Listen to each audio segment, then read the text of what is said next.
இந்த நாட்டில் உள்ள மக்கள் சிந்திச்சிடக்கூடாதுங்கிறதுக்காக ஒரு 5-6 இயக்கங்கள் பேரி இயக்கங்கள் நடந்துக்கிட்டு இருக்குது. இப்போ இந்த 6 விஷயத்தை சொல்லணும் தானே. ஒன்று, உங்கள் வாயில் சாராயத்தை ஊற்றி விட்டுறது, நீங்கள் சிந்திக்காமல் இருக்கிறது. ரெண்டாவது, வீட்டிலெல்லாம் இந்த தொலைக்காட்சி பெட்டியை கொடுத்து தையத்தக்கன்னு கூச்சிக்கிட்டே இருப்பாங்க, 10-15 பேர் பார்த்துக்கிட்டே உட்காந்து இருக்கிறது. மூணாவது, கோயில் திருவிழாக்களை பெருசாக நடத்தி எல்லாம் கடவுள் செஞ்சு கொடுப்பாருன்னு மொட்டையை அடிச்சுக்கிறது, காவடி தூக்கிறது, அதோடு சரியாக போச்சு.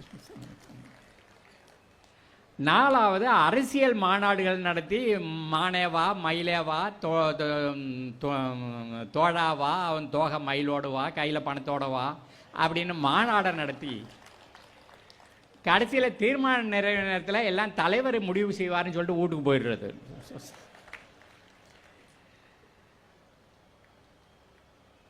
ஒன்று, வாயில் சாராயத்தை ஊற்றிடுறது.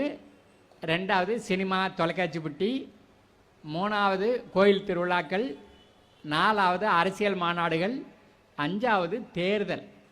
நம்ம ஓட்டு போட்டால் ஜெயிச்சிட்டாரு, ஆகா ஆகா அப்படின்னு ஆகாயத்தில் தாண்டி குதிச்சுக்கிட்டே இருக்கிறது. இனிமேல் எல்லாம் நடந்து போயிடுங்கிறது மாதிரி தேர்தல் நடத்திக்கிட்டே இருக்கிறது திரும்ப திரும்ப. அதில் நீங்கள் ஓட்டு போட்டால் ஜெயிச்சிட்டா ஒரே சந்தோஷம். இன்னொன்று, ஜெயிக்கிற ஆளுக்கே ஓட்டு போட்டுடுறது, அதுவும் ஒரு விஷயம்.